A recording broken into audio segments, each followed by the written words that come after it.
Perfect. Okay, so welcome everyone to our class tonight, Thriving After Cancer. Just a little laundry list. If you are joining us via Zoom, hi Lisa, you can ask any questions you'd like in the chat. And we have a good amount of information to go over tonight. So what I'm going to do is stop the live and stop the recording, and we can have as much time as you want for Q&A.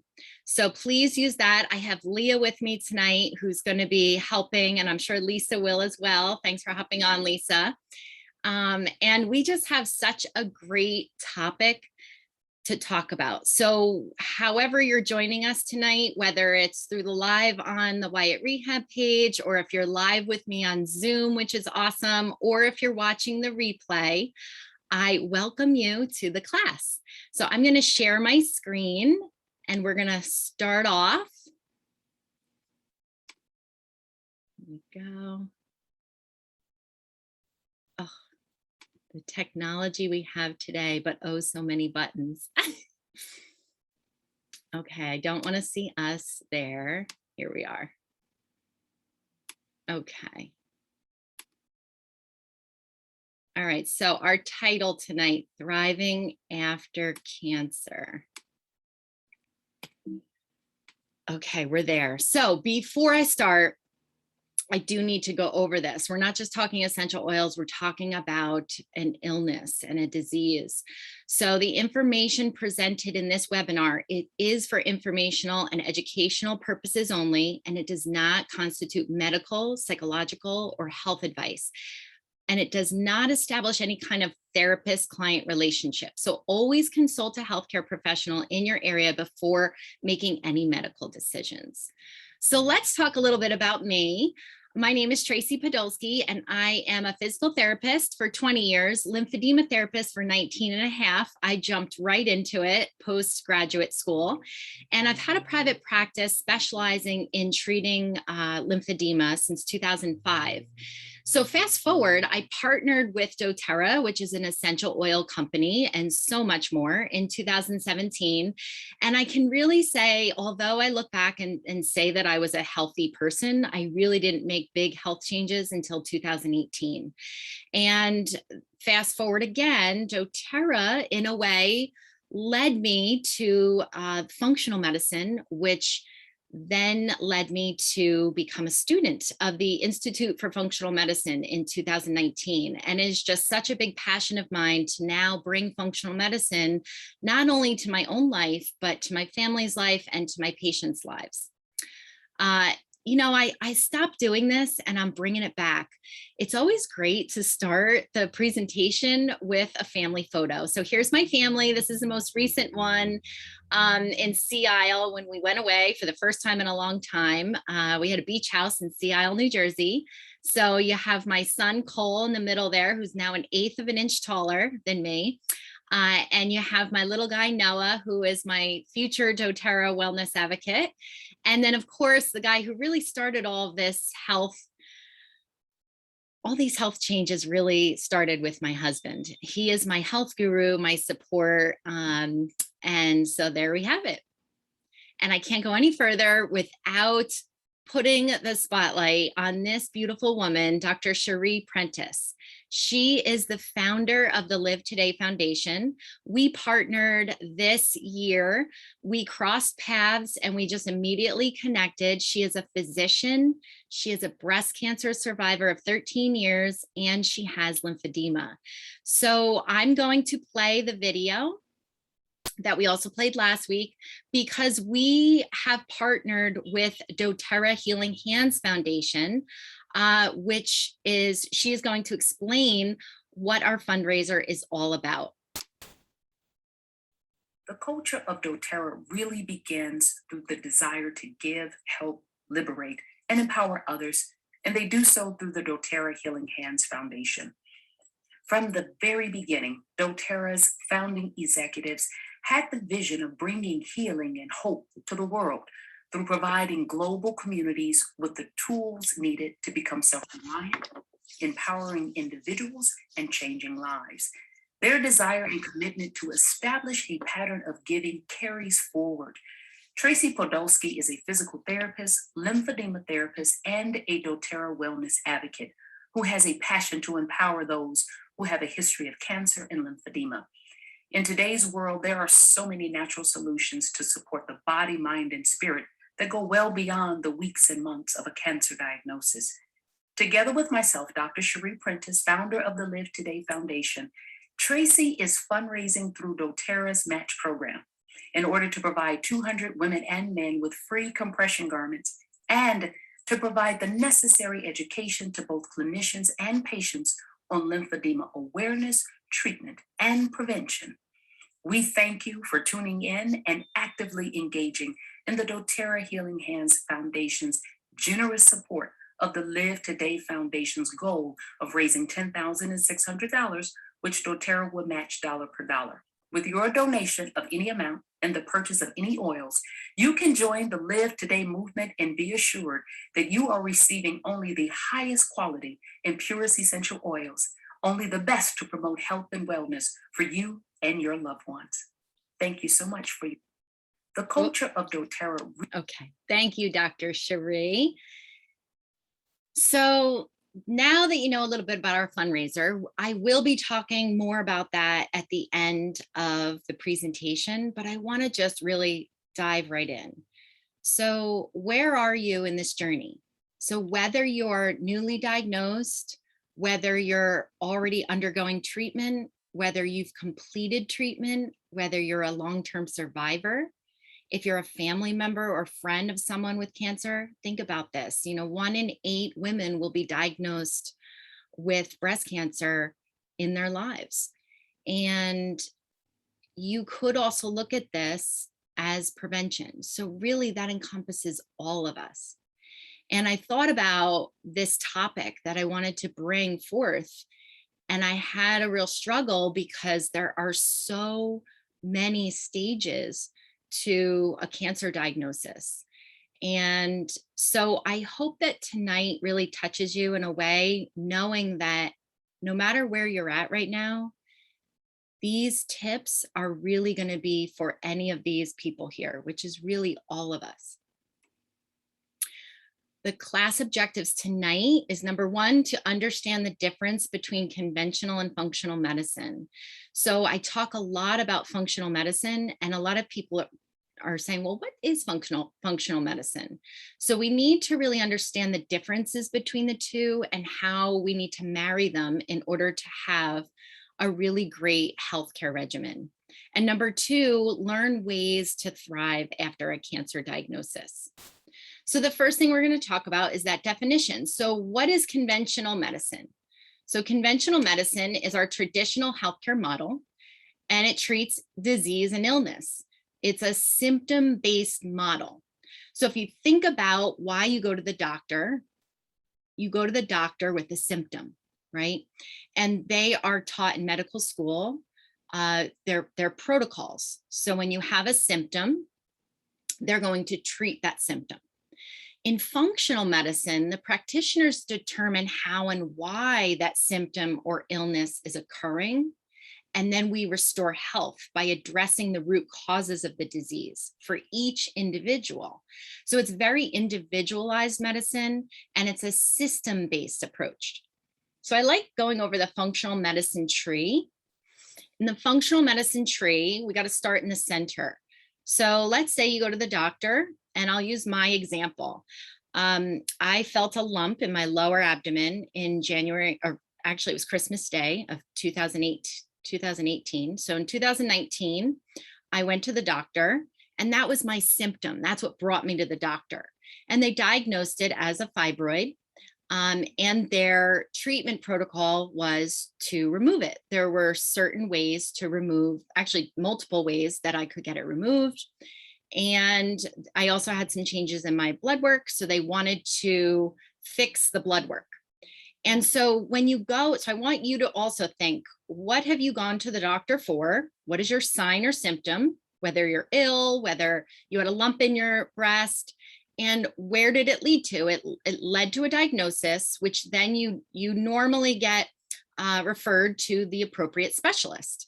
And that's our healthcare model right now. And we need that, especially for being diagnosed with something like cancer.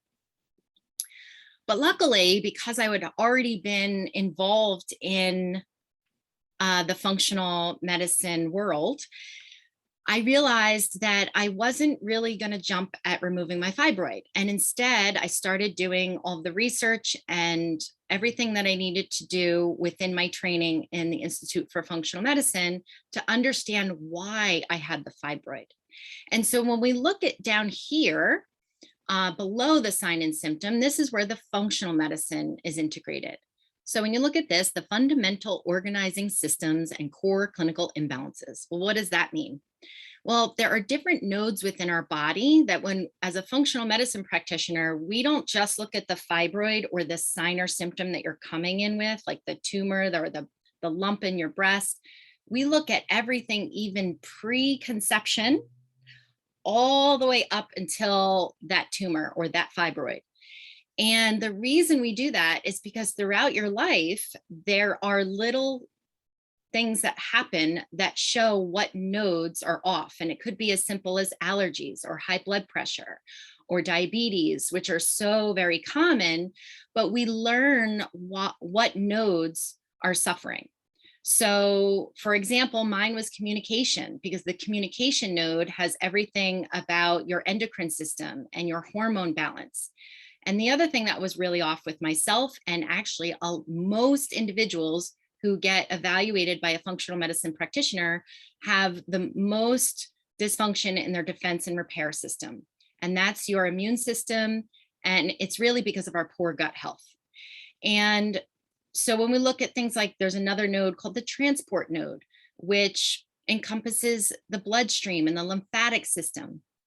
And then you have your biotransformation and elimination node. That's how you detoxify and get rid of things. So symptoms, signs and symptoms are not just treated, they're clustered together to understand what is going wrong within your body so that we can fix it at its root level, okay? And so how do we do that? Well, genetic predisposition is one thing. So it's really helpful to understand your own genetic makeup. And we're going to go over that in a second. But then we look at all of the things on the bottom of the tree, your mental, emotional, and spiritual influences, your sleep and relaxation, your exercise and movement, your food, your nutrition, your supplements, your stress management, and most importantly, your relationships. That includes work relationships, family relationships, intimate relationships. They have such an impact on how you are, your overall health. So when you think about conventional and functional, we can use both, but very commonly in healthcare, we ignore this whole bottom of the tree. And so we continue to have signs and symptoms throughout our lives. So as soon as I learned this tree, it really sparked my interest, because I wanted to know, why are things happening? That made sense to me. So what are the root causes of cancer? And quite honestly, many other illnesses and disease. So number one, nutrient deficient diet. So we can call that the SAD diet, or the standard American diet, which is marketed to us for probably the past 50 years, right? All the processed foods, all the refined carbohydrates. We're going to talk a little bit more about that today. Number two, chronic unmanaged stress. So 95% of illness and symptoms are either caused or worsened by chronic unmanaged stress. So we need to be talking about this much, much more. Number three, environmental toxins. So we're going to have a whole class on toxin-free living, but we are going to touch on that tonight. And this isn't just what I thought it was, which was, pollutants in the air, like from smog or city or exhaust. It's much more than that. It's the things that are right in your home. Number four is so big for me that I'm not even going to start talking about it tonight, because I just did a whole workshop this year on hormone imbalance. So this includes not only your fertility hormones like estrogen and progesterone, but it also includes insulin. It also includes your stress hormone, cortisol, and also your thyroid. So if you're interested in learning more about hormone imbalance, I'm going to keep saying reach out to me via email, and that will be throughout the webinar, because right now I have developed these workshops in order to bring this in an affordable way, because I'm going through the functional medicine model, and a lot of it is not covered under your regular healthcare insurance. But a lot of these things are deep dives into what I'm going to go over tonight. So if you can learn this at your own pace and really make the changes just like I did at home, it's amazing how much I'm the healthiest I've ever felt in my entire life. And I'm 44. And this only started when I turned 40, really. The last 4 years have been the healthiest. So consider that, but we're not really going to touch on hormone imbalance tonight. And then finally, epigenetic factors, which we're going to talk about next. So all of those combined are some of the root causes of why we develop cancer. Actually, 5% of cancers are genetic mutations. And we're going to talk about the difference between genetic and epigenetic mutations. But think about it. So what's the other 95%? It's environmental. And environmental doesn't just mean the smog that you might be breathing in a city, or out at the outdoor pollutants. So let's quickly touch on genetics versus epigenetics. So genetics is the study of your genes. A gene has a unique sequence to make a protein that does something in your body, and it makes you you. A genetic mutation is a change in one or more parts of the sequence. So it could just make you you and how you are different from someone else, but it also can contribute to a genetic disease. A genetic mutation is difficult to fix. That's at the sequence level. But epigenetics is the study of how your own behaviors and your environment can cause changes that affect the way your genes work. So epigenetic mutations, they also change the DNA, but not at the sequence level. Instead, the special marks are either added or removed. And it's interesting because how these marks appear are it relies heavily on our lifestyle habits. So they are not our destiny. We can actually change these epigenetic mutations and either upregulate them or downregulate them through our diet, our stress management tools, and how we either inhale, apply, or ingest toxins every day. So what's really neat is the understanding of our own epigenetics allows us to understand the marks that we can remove, and those are the bad genetic marks, or the ones we want to favor, the adding of the good ones to treat disease.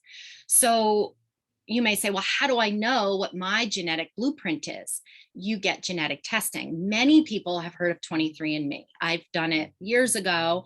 And my husband even upgraded and took the raw data through Strategene to learn more genetic variations. So for example, just to make things easy, there's a COMT genetic variation that doesn't allow you to detoxify estrogens as well or as quickly.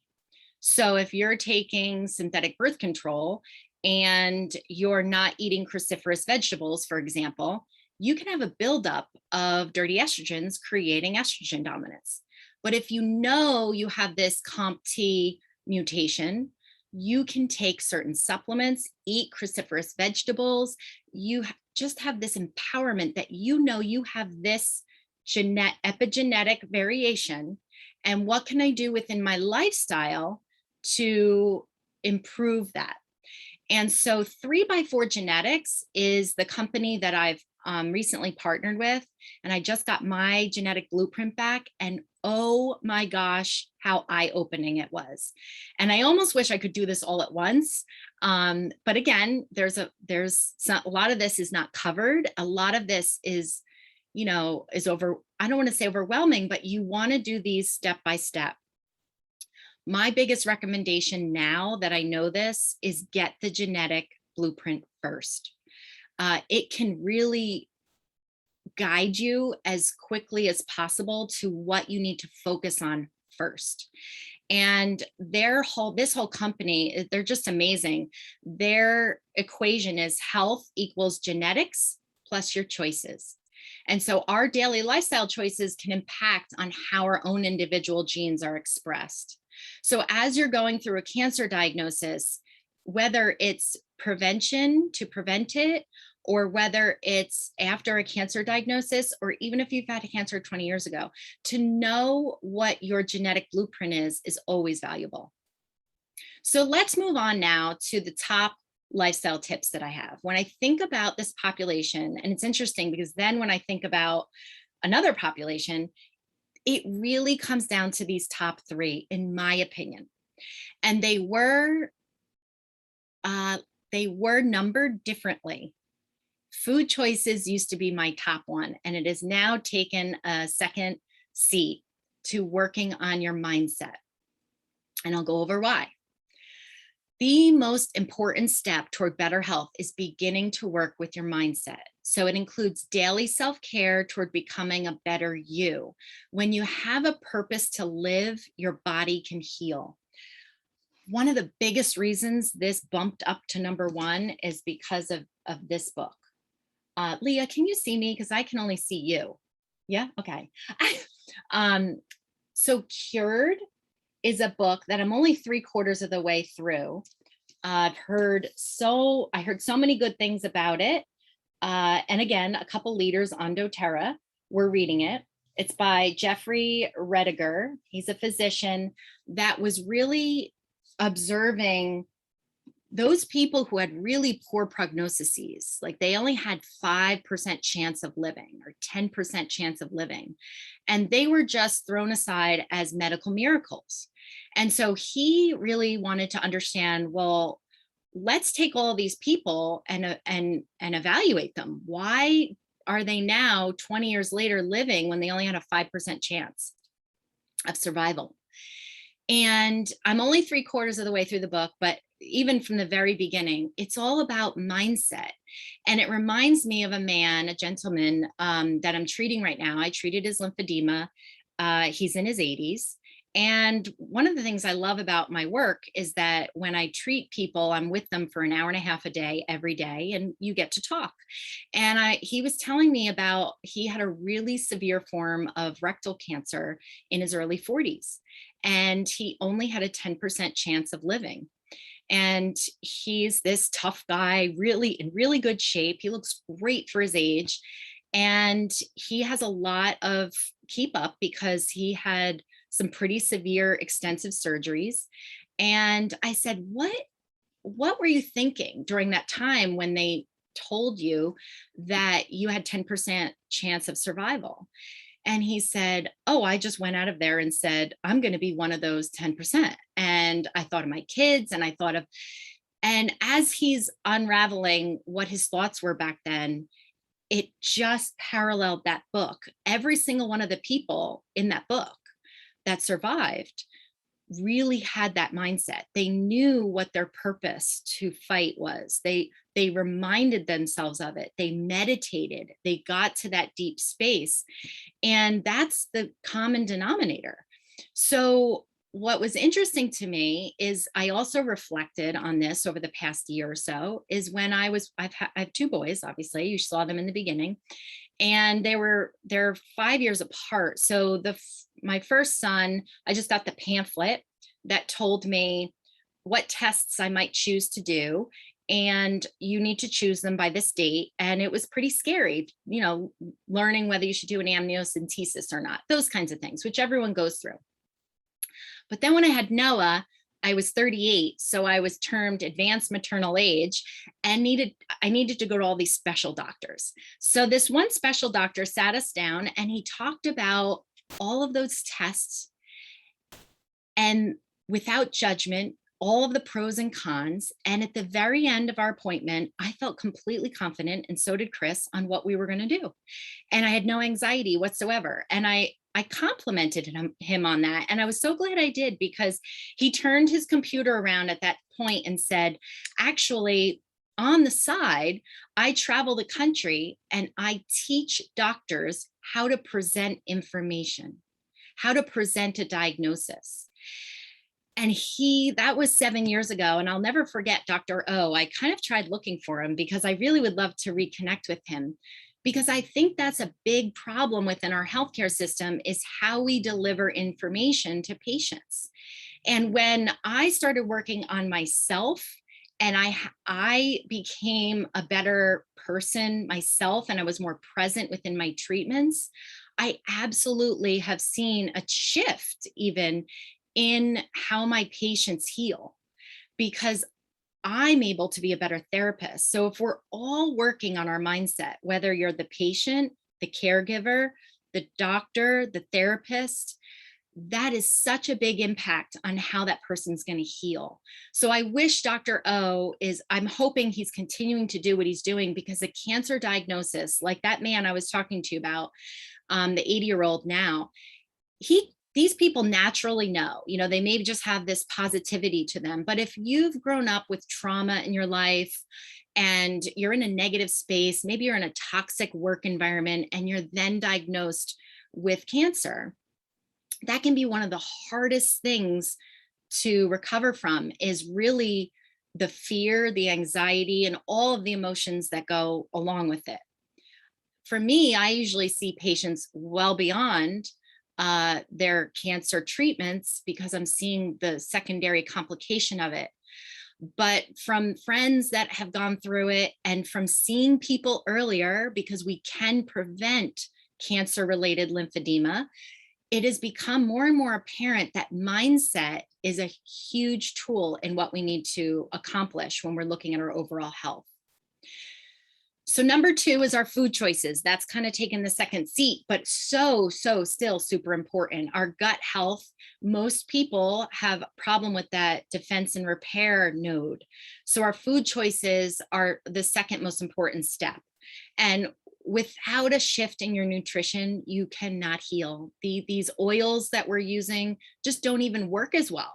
We need to be nourishing our body with whole, organic, clean food as much as possible. And it's just necessary to heal the body. And the last thing is eliminating toxins. And unfortunately, our world is just filled with these unwanted toxins, so much more than 10 to 20 years ago, so much more than 30 years ago. And just like when you compare 50 years ago to today, it's just night and day. So what can we do about that? We have so much control over the daily chemicals that we inhale, we apply, and we ingest. We just need to be aware of it, both in our home and in our workspace. So let's dive a little bit deeper in the mindset category. I love these 3 circles. I use it a lot. I used it in a presentation I did with a bunch of lymphedema therapists. I use it with my patients. I use it with myself when I think about my parenting, my career. You can take this and use it in any category. So tonight we're going to talk about it in the cancer model, but what you want to achieve for healing is this sweet spot. And what's often neglected is up here, your mindset. But when you look at your tool set with a cancer diagnosis, whether it's active treatment right now or even post-treatment, you're looking at your tool set is what you use in order to get healthy or in order for your treatment. So that could be chemo, radiation, activity, exercise, food, supplements, essential oils. All of those things are tools in your toolkit. Your skill set is in terms of cancer. I like to look at it as the people that you've invited to be part of your medical team. So it could be your surgeon, your radiation oncologist, your lymphedema therapist. Did you invite people with a good skill set into your medical team? So typically we only really focus on those 2 things. And when I presented this to all the lymphedema therapists and surgeons around the world about lymphedema, they were all their eyes opened. And it was almost this awareness that you're right. We don't even think about our own mindset. And this goes for your surgeon, your radiation oncologist. When they go to continuing education seminars, they are not working on their mindset. They're working on different rounds of chemo, different tools for their treatments, and they're looking at how to do it, their own skill sets. But what's lacking is the mindset. So what is your mindset do? It's really instills your beliefs and your thoughts and your perception and your attitude. And so just like thinking about that man and all of the people in this book, The Cured, they worked on their mindset. So how can we do that? My first recommendation is to find a spot anywhere in your home, your workplace. It can be your bathroom. It can be a special place, but it needs to be a spot that you can go and it feels comfortable. So what I like to say is to create 10 to 15 minutes of self-care time every single day. So when I work with people in the functional medicine lens, it's all about doing this first, because when we start making lifestyle adjustments, if you're a busy person, or even if you're not a busy person, you're retired and you got all the time in the world, but you don't have consistency of this space, it's hard to make long-lasting change. And so find that quiet spot, create a soothing, warm, comfy area. For me, I don't have a lot of spots. It used to be the bathroom, believe it or not. When my kids were young and babies, my bathroom was my like oasis. But then they started sharing it with me. And so now that I have to share a bathroom with 3 boys, it is not my quiet spot. I actually avoid it. And so I had to make a new spot. And so I have a chair next to my dining room table that looks out of my bay window, and I put some plants there, and I have my essential oils, my diffuser, a journal. I set it all up so that I remind myself in the morning, and my self-care time is in the morning. So you got to find a spot where you know you're not going to be interrupted for that 10 to 15 minutes a day. And this isn't to go over your shopping list or your to-do list. It's only for you. You're journaling, you're meditating, you can be thinking gratitude-wise, but only that time is meant for those kinds of activities. And then during that time, this is how you strengthen your mindset. I kind of made this up to remember, and you can carry this through a lot of different applications in other areas of life. AAA, okay? Aware, assess, action. So first you need to be aware. So the simplest part is creating awareness. So awareness is the knowledge or perception of a situation or fact. So let's take, for example, food. You really just have to be aware of what you're eating. Sometimes you think you're eating healthy, but when you write it down, if you write down 3 days worth of what you eat, you might look back and say, you know what, I'm actually not eating enough vegetables, or I'm eating too much snacky foods. So the first thing is awareness of that. Your mindset, you might be thinking, what am I thinking throughout the day? Is my mind always on what's happening next? Am I ever reflecting? Do I ever stop to be grateful? Another good one is your reaction. I love taking my self-care time to think back and say, how did I react to that moment of stress? And then your chemicals. So many people don't realize there's chemicals all over their home. And we're going to go over that in one of the classes coming up, just so that we can swap that. That's such an easy swap out. So once you're aware of these things, then you assess. And assess is really important, because if you're understanding and you're doing the self-care and you're meditating and you're really understanding what your purpose is, you'll have an easier time with the assessment part, because you want to assess whether or not these things are important to you, not anyone else, to you, and whether or not they serve you. So if you ask yourself that question after you've become aware of it, you can then make that decision. So what thoughts are you thinking around your cancer diagnosis, right? And are those thoughts serving you? Once you have the awareness and the assessment, now you can take action. So action can only come from doing the awareness and assessment first. You have the knowledge, you know how you feel about it and what your values are around it. Now you can take an action step that's actually going to be long lasting. And one, I could do well, actually I did. I created a workshop on this because this is one of my favorite topics to talk about. Daily affirmations. So it's not affirmation, which we're very familiar with. Affirmations was invented by Noah St. John, and his book, which was my first personal development book. Thank you, Kristen Van Way. You completely shifted my mindset with this book, The Secret Code of Success. And he really, you just read the chapter on affirmations, and it can really start to retrain your subconscious brain on your beliefs. So if you're the type of person that has a lot of negativity in your life, and you're always thinking, why did this happen to me? I want you to read this book, because you will shift into a different way of saying, instead of saying, why did this happen to me? You'll say, why did this happen for me? And I know that's big to say when you're diagnosed with cancer, but you can actually get to a space where when you feel that you're saying that, you've made a huge leap in your mindset. So there is a stress management workshop. We're just putting it up into the website. So if you're interested in that, email me. My email's down here, tt@wyattrehab.com. Okay, so what's the easiest and most powerful way to affect your mindset, mood, focus, and emotional health? Diffusing doTERRA essential oils. So right now I'm a diffusing adaptive in my Rome diffuser, but I just threw a picture of the home essentials kit up here because we just had our intro to essential oils class. So if you're listening to this and you haven't gotten essential oils into your home, this is a really great one because it has the 3 essential oils in it that can support your emotional health. Actually, lavender is the Swiss Army knife. That too supports your emotional health, but copaiba, adaptive, and balance are really great. And if you haven't watched the intro to essential oils class, you can go back onto the Wyatt Rehab Facebook page or just reach out to one of us and we can send that to you. So you really get to know, we went over why these essential oils work and how they work.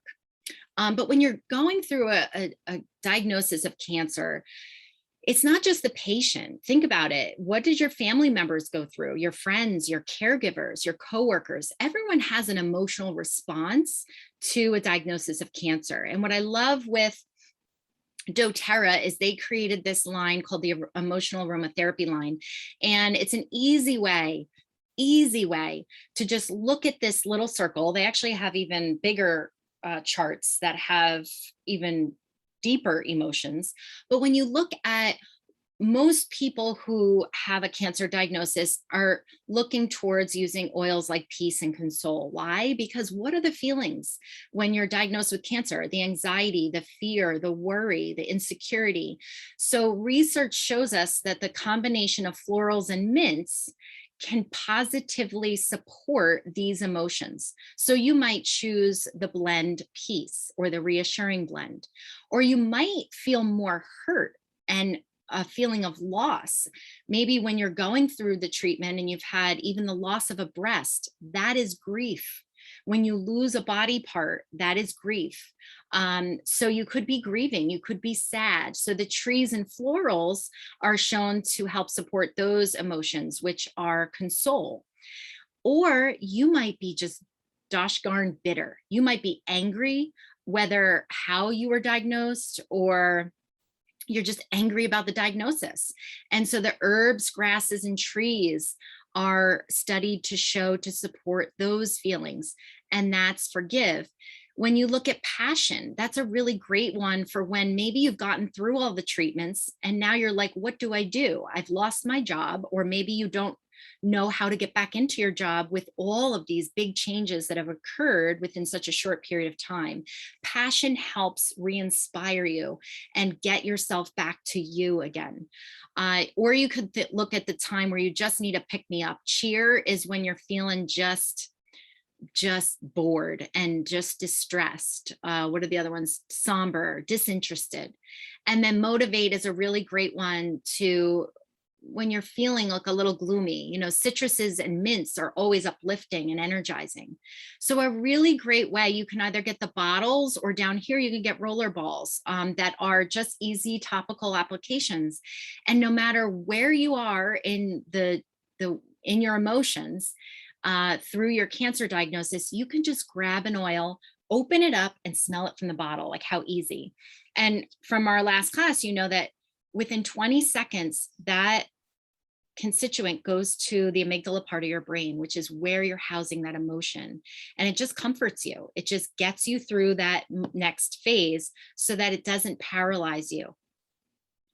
Other great oils for stress is the adaptive system. This was my hero through COVID. So adaptive is our mental wellness line. It's a calming blend. It's got lavender, rosemary, copaiba, wild orange. So you can use the adaptive oil in your diffuser. You can use the roller ball topically. You can even use the supplement, which has a natural neurotransmitter called GABA. It's got some really great plant omega-3s, things that are really going to support your brain health when you really need to adapt to stressful situations. Excuse me. And then these are really great blends as well. So just some to pick from if you're looking for some emotional support. You've got citrus bliss if you want to be happy, lavender for the peace of mind, elevation for boosting your mood, balance for a stop, breathe, and be moment, and then adaptive to soothe the mind. So those are some great ones for stress. So those are just some tips on mindset and really stress management, which is so super important. I really believe that's number one. Number two is what we're ingesting, food and water. So this is an extremely big topic. There are lots of different foods. There are lots of different plans. Through the Institute for Functional Medicine, what we do is we look at what part of your body systems is off, and that allows us to choose which food plan. What I threw up here is a core food plan. And the reason I threw this up here is because it's safe for everybody, pregnancy, child, elderly. It doesn't have a lot of limitations, so it's the easiest one to kind of adapt to if you're someone who's just not eating healthy. So I've had people who are just eating toast and drinking tea all day and not taking supplements. It's extremely taxing on your body when you're not nourishing it with the nutrients it needs. So what I like to do is give out food plans. So when you give out a list like this, it's what you can eat, not what you should not eat. And I know I'm real big on saying eliminate gluten, dairy, and sugar, but when we really get down to it, we're looking at, here's a list of the things that I want you to check off what you like to eat. And look at all these foods. This is a core food plan. So if I said to you, for the next month, I want you to just eat these foods, that's much more empowering than saying, here's a list of the things that you can't eat, right? So again, it's just a shift in your mindset. So the core food plan is a really great one, especially if you're going through cancer treatment, because you don't want to be you want to have a lot of variety, because a lot of the times the digestive process is off, because the chemotherapy especially is so strong. It's poison in your body. It's killing not only the bad cancer cells, it's killing your good cells. And so there's a lot to talk about when you're going through cancer, and I really believe that it should be monitored with a functional medicine practitioner or a health coach. But when you're looking at general advice, and this is generally what I talk to people about when I'm massaging them. And it's amazing to me how many people are still eating the standard American diet 90–95% of the time. And that's foods like this. And they're addictive. So it's not your fault that you crave these. They are actually made, believe it or not, unfortunately, to be addictive. Sugar is such an addictive food source. And it's not just sugar in the packet. All of these foods have sugar in it, or it's going to convert to sugar very quickly, and it's not feeding your cells nutrients, what it needs. So when you think about what's a generally overall good diet to have, I always like to look at the 80-20 rule. 80% of the time you should be eating organic vegetables and fruits. And if you have any type of illness or cancer diagnosis, it should be 9 to 10 servings a day. That's a lot. But if you're not eating any, 2 to 3 to start off with, like you really need to be looking at how you can get those in, whether it's shakes or whether it's salads or whether it's sprouts, because sprouts have such high content of the nutrients compared to their older, vegetables. Organic clean meat, if you are eating meat, but avoiding red meat as much as possible. Wild caught fish, healthy fats like avocados and nuts, and supplementation. So we're going to go over that in a second, but supplementation is going to give you what you're missing if you can't get all of this on 80% of the time. And of course, clean water with essential oils. Citrus oils are so beneficial. The D-limonene in it has a lot of research about supporting people with a diagnosis of cancer, and just supporting your body and allowing it to cleanse. It cleanses all of the cell receptor sites, the organs. Really, really great to be using that. And that sometimes will be more palatable than just plain water. And then also herbal tea. So what we want to reduce or eliminate is the sugar, the refined carbohydrates. So anything processed foods, anything in a box, a bag, or a can is processed, right? And then gluten, dairy is also very highly inflammatory, as well as coffee and alcohol during your recovery.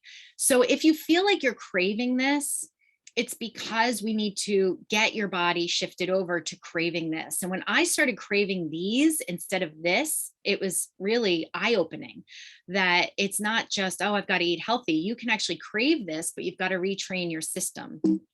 And I always think about these trees. If you've ever, has anyone, I'm sure most of us have even attempted, or you're really good at rehabilitating a plant that's almost on its last leg. And what do you need to do? You really need to get the soil to be watered. You need the sun, you need that soil to be rich with nutrients. And that's what we need to do with our bodies in order to have this beautiful tree on this side. Oops. So what can we do, especially when you're going through a diagnosis that may be causing you nausea every day? How am I going to be thinking even about food?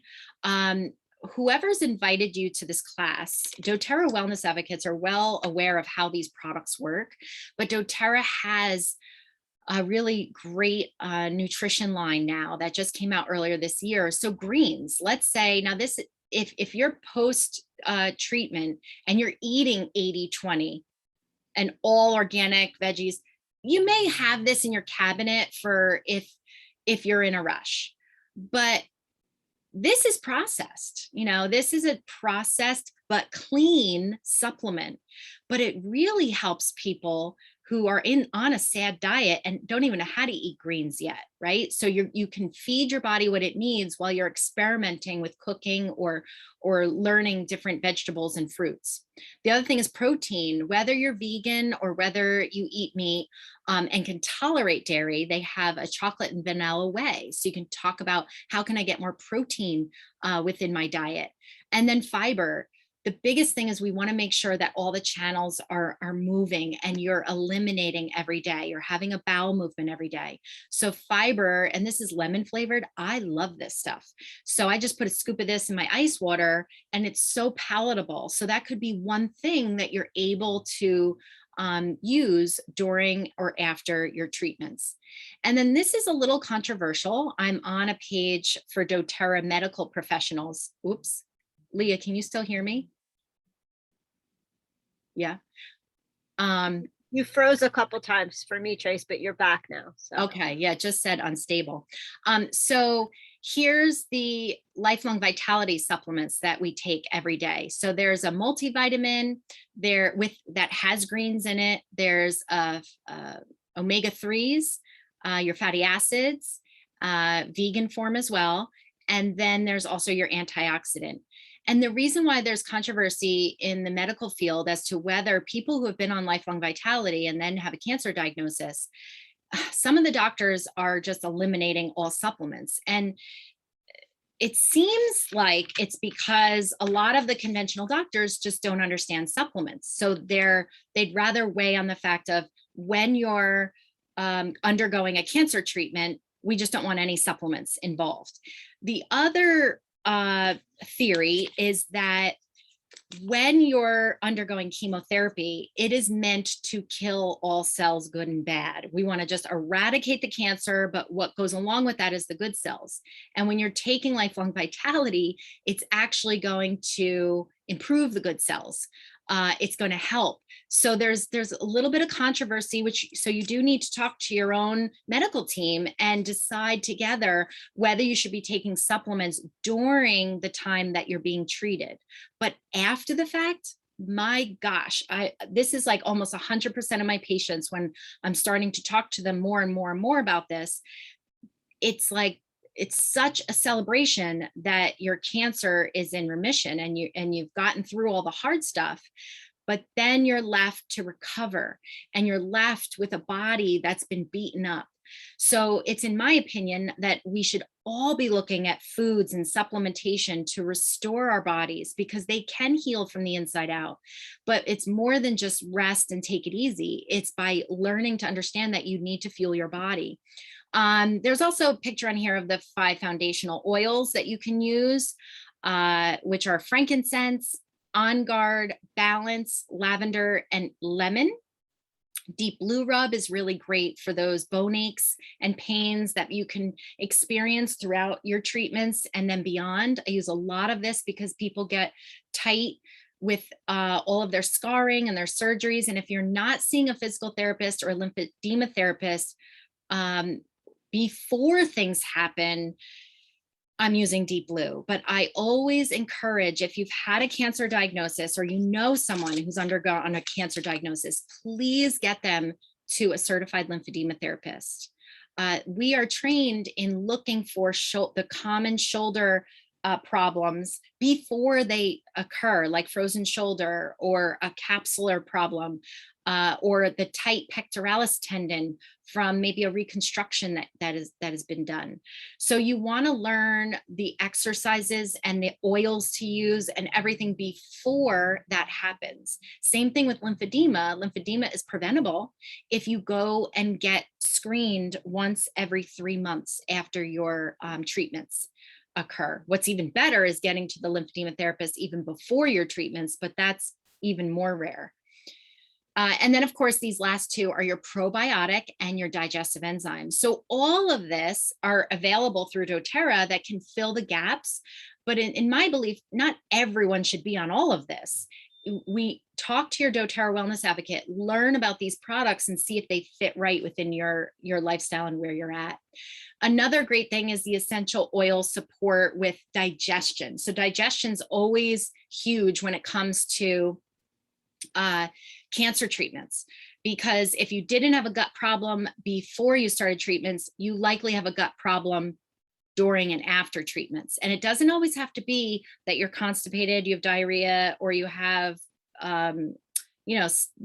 nausea or belly pain. It could be rashes that are occurring on your body. It could be migraines or headaches or fatigue or joint pain. All of that can be rooted at your gut. So to support gut health, what's most popular is DigestZen and peppermint during your treatments to alleviate nausea. You are allowed to say no thank you to the medication that they almost automatically give you to prevent nausea. And you can bring your peppermint or your DigestZen, and just by using it aromatically, so many people have been able to avoid more synthetic medication, which means more toxins in your body that your lymphatic system, your liver, your kidney, all your organs need to detoxify after your treatments. So know that these essential oils are so great to help support you through the symptoms that you may be getting while you're experiencing treatment. And then last but not least, the third one is environmental toxins. Now we do have a class solely based on how to create a toxin-free home. But I will touch on, this is amazing to me when I talk about toxins, most people don't understand what's in their homes. I sure didn't. I was absolutely using all of the chemicals within my home in 2018 or 2017. So how is your body being exposed? Number one is inhaling it. Your cleaning products, if you're using Lysol and Clorox and all the products, I want you to look at the back of the label, and we're going to go over this in the toxin-free class. But most of them have toxic chemicals that you're inhaling. Candles, air fresheners, the air pollution, mold, perfume, dryer sheets, laundry detergent, all of that we're inhaling.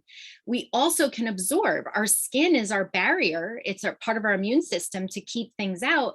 But whatever you're applying on your skin, you are absorbing into your bloodstream. That was a big moment for me when I realized that many, many years ago in my lymphedema practice, I was recommending Eucerin because it was the #1 dermatologist recommended lotion.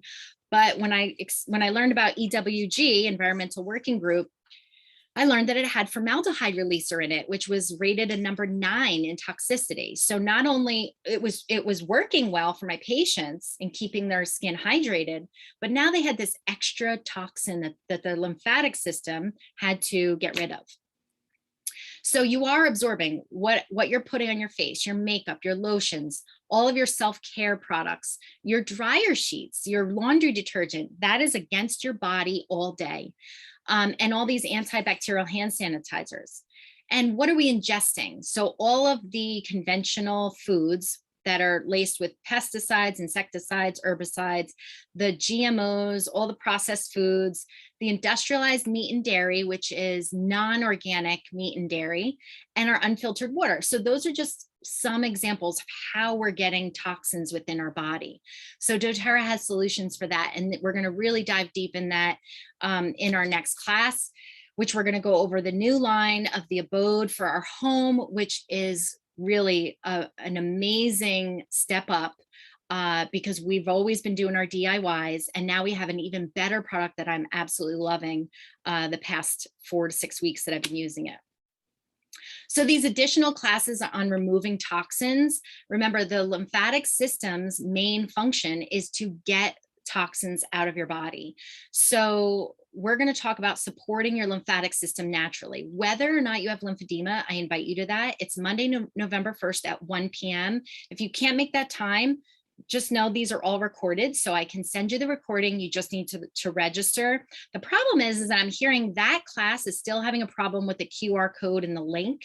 So I'm going to make sure that when we start talking about next week's class, that you will have an active link that you can register with. And then the other one that we're going to go over, the Abode line and other ways you can swap things out in your home, is going to be the toxin-free living class, which is Tuesday, November 9th at 7. And I can't talk about a class about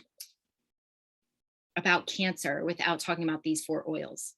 I've had throughout the last couple years, actually just 2 years, where I really started using oils within my practice. So I've been using oils for almost 5 years now, and I started with in my home, then it expanded to my friends and my family, and now it's every single patient. We talk about it when we're treating.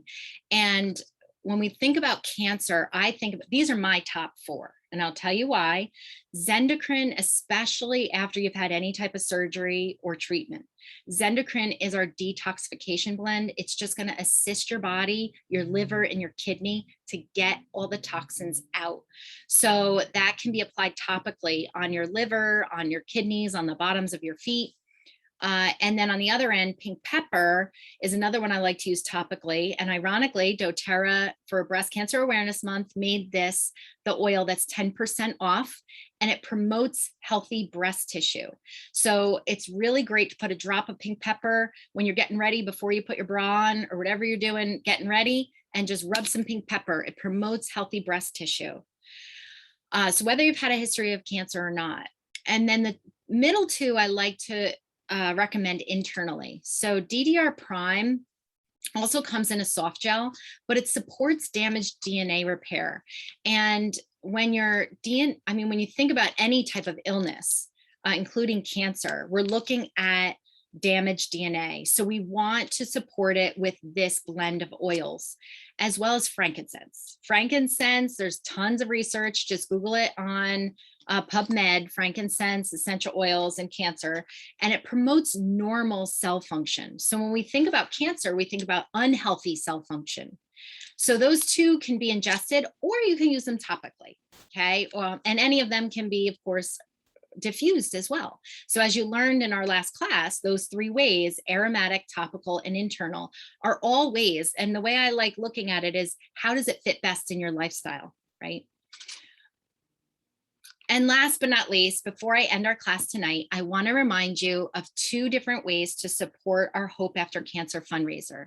Number 1, anyone who purchases an essential oil from my website, so mydoterra.com/mythic health, the proceeds from those essential oil purchases will be donated directly to the fundraiser. And what's even better is that doTERRA Healing Hands matches every dollar. So we've almost raised, we're a little over $3,800 already. So doTERRA is going to match that at the end of November. So I encourage you to get healthy, and at the same time, it's going towards our fundraiser. And if you also are here from another doTERRA wellness advocate, talk to them about, if you already have an account, talk to them or donate, make a direct donation. So as you're listening, you can just take your camera and hover over that QR code, and it'll bring you right to our link on the doTERRA Healing Hands page. There's also a link here. So if you want to take a screenshot of that and type that in, or you can just go to doTERRAHealingHands.org and look for the Hope After Cancer fundraiser. My contact information is down below. We would really appreciate a donation of any amount, because that will be matched by doTERRA Healing Hands.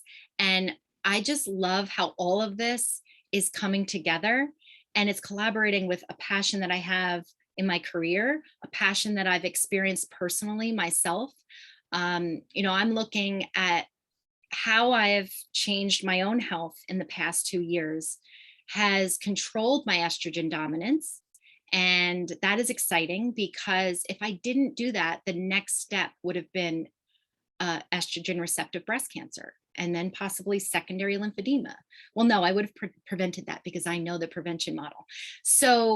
So I think of that as, wow, there's so much that we can do before a cancer diagnosis, during a cancer diagnosis, and after, that we're not really talking about in our current healthcare model. So I hope that a lot of this resonated with some of you, all of you. While I'm stopping the recording, I would love anyone who's on our Zoom call to enter in any other questions that you might have, so I can answer once I figure out this technology. But for those of you who are watching on the Wyatt Rehab page, thank you for tuning in, and look for our next class, supporting the lymphatic system naturally. Okay, and I am going to stop.